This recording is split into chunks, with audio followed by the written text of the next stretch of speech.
중국이 대만을 침공한다면 한국 경제 곤두박질 친다. 고조되는 군사 긴장 속 우리의 미래는?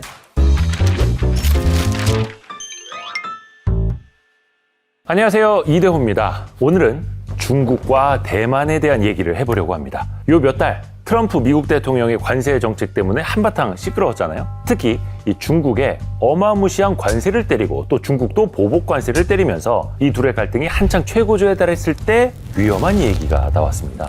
중국이 올해 10월 안에 대만을 침공할 거라는 분석이 나온 겁니다. 이 설의 시발점 중 하나가 미국의 유명 군사 전문지였는데요. 이 내용을 중화권 매체들이 지금 중국 경제도 안 좋은데 관세까지 맞으면 더 힘들어질 거다. 그 혼란을 다른 곳으로 돌리기 위해서 대만 전쟁을 택할 거다라는 식으로 보도하면서 확산이 더 됐습니다. 이 침공설을 처음 들었을 때 순간 등골이 서늘해지긴 했습니다만 가능성이 그냥 없다는 반응도 적지 않았고요. 또 최근에 두 나라가 관세를 조율해 가면서 이 가설의 힘이 좀 빠지기도 했죠. 그래도 중국 대만 침공은 여전히 시한폭탄 같은 존재임에 분명한데요. 중국에게 대만이 참 중요한 곳이기 때문입니다. 이게 중화민족의 염원인 하나의 중국을 완성하는 마지막 퍼즐이자 해양 패권 강화를 위해서 진출해야 하는 곳 인도태평양, 그 길목에 놓인 땅이기 때문입니다.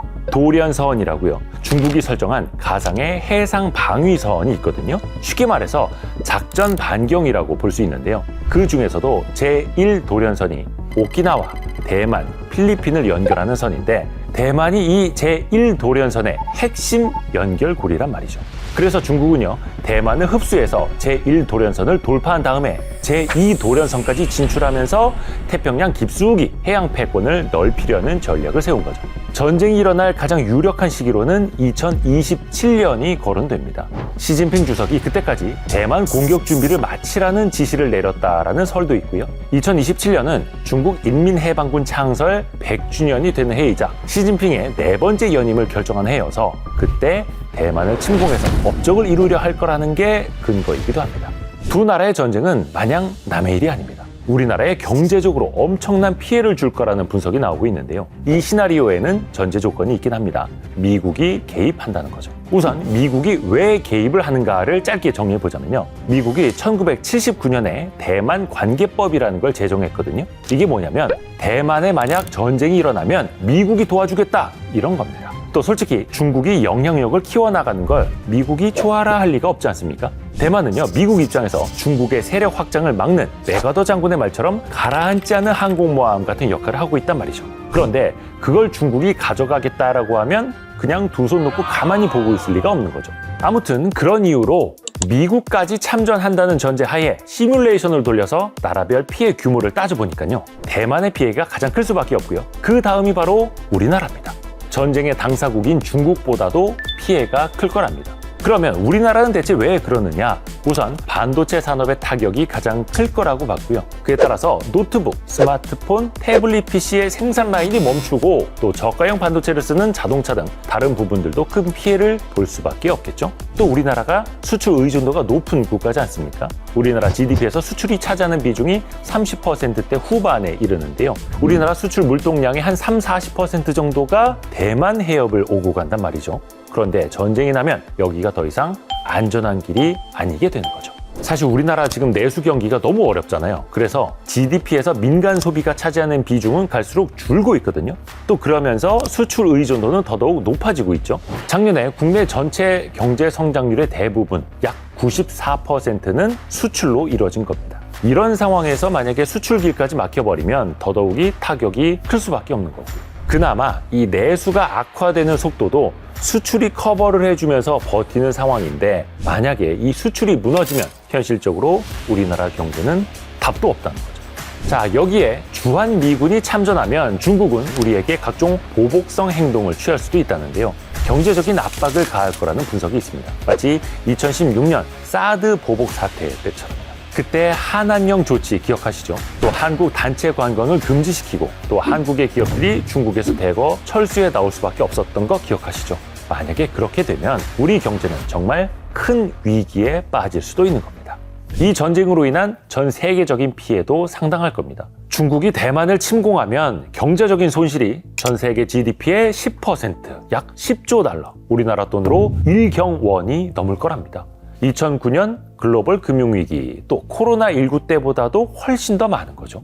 또 올해 초에 미국 세인트루이스 연방준비은행에서 발표한 보고서를 보면요, 이 전쟁이 많은 나라의 은행들을 위협할 거다라고 하는데요. 중국 기업이나 중국 개인들이 여러 나라에서 돈을 빌린 게 있을 것 아닙니까? 그 규모를 보면요, 일단 영국이 제일 크고요, 그 다음이 미국 또 일본 순서입니다. 우리나라도 8번째로 많은 돈을 빌려줬고요. 그런데 전쟁이 나면 중국이 이걸 안 갚거나 못 갚을 수도 있다는 겁니다. 이게 러시아 우크라이나 전쟁으로도 우리가 봤습니다만, 서방 국가들이 러시아에 경제 제재를 걸었듯 중국에도 그렇게 될 텐데요. 그러면 중국이 보복성으로 채무 불이행을 해버릴 수도 있다는 겁니다. 물론 중국의 무역이 끊기고 경제 활동이 붕괴되면서 돈을 갚는 게 현실적으로 어려워질 수도 있고요. 만약에 이 시나리오대로 흘러간다면 은행들은 담보가 확실한 기업에게만 돈을 빌려주려 할 거고요. 예금자들은 이제 어떤 은행이 안전할지 모르니까 맡긴 돈을 막 빼려고 할 수도 있다는 겁니다. 거기에다가 만약에 세계 반도체 위탁 생산 60% 이상을 차지하는 TSMC가 멈춰선다면 스마트폰,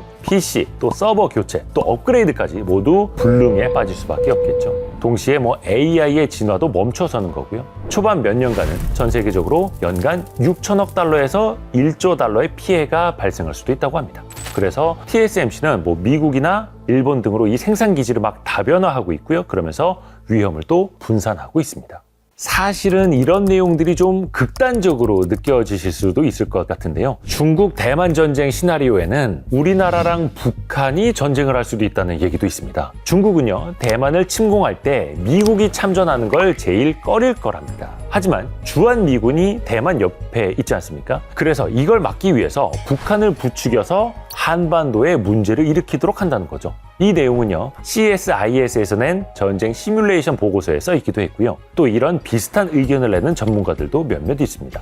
물론 남북전쟁의 가능성은 작다, 이렇게 말하는 사람들도 있고요. 오랜 기간 끌어왔던 문제인 만큼 또 여러 시나리오가 이렇게 나오고 있는데요. 그 중에서 가장 중요하고 또 가장 궁금한 예측이 있죠. 그래서 진짜 중국이 대만과 전쟁을 일으킬 것이냐, 이에 대한 전문가들의 의견은요, 역시나 분분합니다. 가능성이 있다는 쪽의 의견 몇 가지를 먼저 얘기해 보자면요. 우선 시진핑의 청중 비용이 문제다라는 얘기가 있습니다. 시진핑 주석이 얼마나 오랫동안 그리고 얼마나 자주 대만을 통일하겠다라고 했습니까? 중국의 국민들이 거는 기대가 있다는 거죠. 그러니까 그걸 지키기 위해서라도 전쟁을 일으킬 거다라는 이야기가 나오는 겁니다.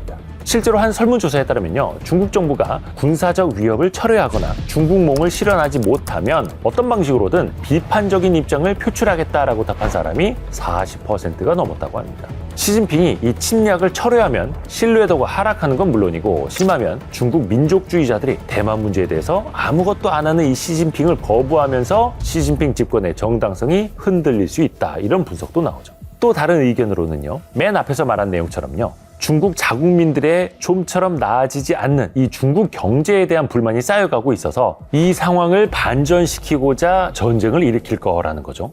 나라를 일사불란하게 전시 동원 체제로 만들어서 불평을 없애버릴 거다라는 겁니다. 그러면 과연 전쟁이 안 난다는 쪽의 입장은 어떨까요? 그것도 다양한 주장이 나오고 있는데요. 몇 개만 얘기를 해보자면요. 먼저 현실적으로 어렵다라는 겁니다. 방금 말한 것처럼 경제가 어려워서 침공한다는 이유가 여기에서는 어려워서 침공하지 않는다로 적용이 됩니다. 전쟁이 일어나면 천문학적인 비용이 발생하지 않습니까? 그런데 지금 중국의 상황이 그걸 감당하기 어렵다는 거죠.